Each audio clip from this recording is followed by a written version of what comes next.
Hi guys!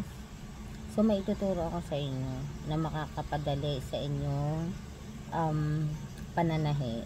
Parang pang-button, 'di ba may Chinese button, may botones talaga, saka merong ganito. Alam nyo to kung mananahi kayo.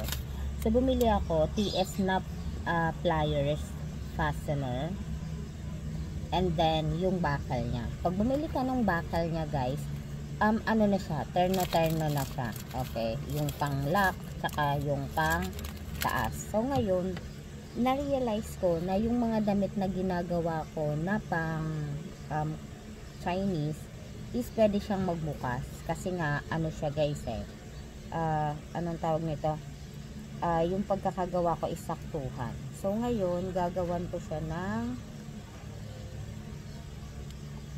botones na para hindi siya magbukas.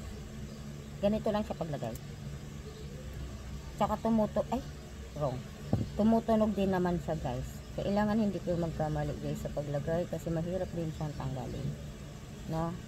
Mahirap din guys tanggalin lalo na pagka ano talaga yung nails ko.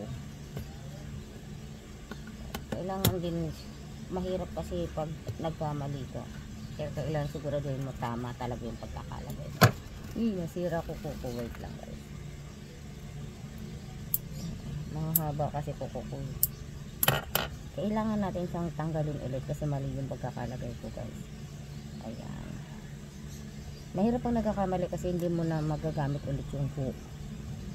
So, tignan ng mabuti kung alin yung iibabaw saka ilalim. Tulad ko, nakita nyo wrong error agad. So siguraduhin nyo na nasa tama kang area.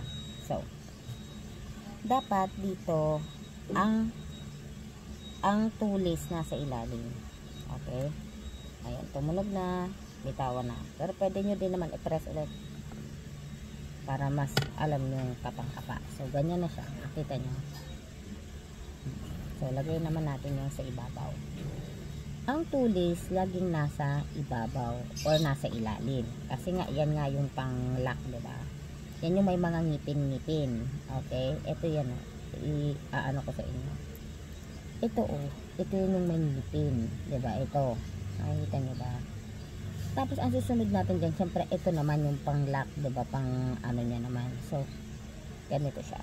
So, kailangan nasa ilalim naman to. Ito naman ang nasa ibabaw, yung ngipin. Tansya-tansya lang. Ganun. Ngayon, tumunog na. Ayan. Kahit pinapatagal ko guys, sinisigurado ko kasi na nakakabit talaga siya. O, tingnan nyo ha. Diba? Nakakabit na siya. Ito naman yung paglalagyan natin. So, pwede na natin ngayon ilock.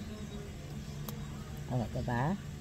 So, hindi tayo magkakaproblema, diba? Na magbukas yung clothes na ginawa natin. Kahit na nakaganyan lang siya, diba? O, diba? It's good, diba? So, safe. Safe yung damit na hindi siya magbubukas. Nakatago din siya dyan. So, diba? Ngayon, alam niyo na.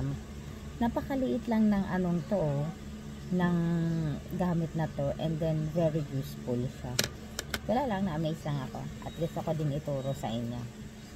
Bye!